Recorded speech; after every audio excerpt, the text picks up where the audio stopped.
Hello guys, അപ്പോൾ എന്തൊക്കെയുണ്ട് വിശേഷം? അപ്പോൾ ഉച്ചയ്ക്കത്തെ ഫുഡും കഴിച്ചിട്ട് നേരെ ഗംഗ ചേച്ചിയുടെ വീട്ടിലോട്ട് പോയിട്ടോ. അപ്പോഴത്തേക്ക് ആൻറ്റി അവിടെ നിന്ന് ടാറ്റയും പറഞ്ഞ് വീട്ടിൽ നിന്ന് ഇറങ്ങി. ഇതാണ് ഗംഗ ചേച്ചി. ചേച്ചി ഇവിടെ റെഡി ആയിക്കൊണ്ടിരിക്കണതേ ഉള്ളൂ. ഞാൻ ആ സമയം നോക്കി ഞാനും റെഡിയായി.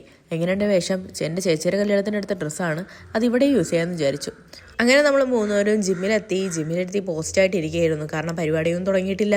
അവിടെ അത്തപ്പൂവും ഈ അലങ്കാരമൊക്കെ കണ്ട് അങ്ങ് ഇരിക്കുകയായിരുന്നു. അപ്പോഴത്തേക്കും ബാക്കിയുള്ള ആളുകളൊക്കെ വന്ന് പരിപാടി അങ്ങ് സ്റ്റാർട്ട് ചെയ്തു. സ്റ്റാർട്ടിങ്ങിലെ പാട്ടുപാടി തുടങ്ങിയത് ഈ ആൻറ്റിയാണ് കേട്ടോ. പക്ഷെ പാട്ടായതെന്ന് ഓർമ്മയില്ല. പക്ഷെ നല്ല പാട്ടായിരുന്നു കേട്ടോ. അത് കഴിഞ്ഞ് ജിമ്മിലുള്ള വേറൊരു കുട്ടിയുടെ പാട്ടായിരുന്നു, അത് സൂപ്പറായിരുന്നു. പക്ഷെ അതും പാട്ടായതെന്ന് ഓർമ്മയില്ല, എന്നാലും കൊള്ളായിരുന്നു. നമുക്കിനി കുറച്ച് ക്യൂട്ട്നെസ് വാരിയറിയാം. അത് കഴിഞ്ഞിട്ട് ഒരു ഡാൻസ് ആയിരുന്നു. അത് ഈ രണ്ട് കുട്ടികളങ്ങ് കളിച്ചു.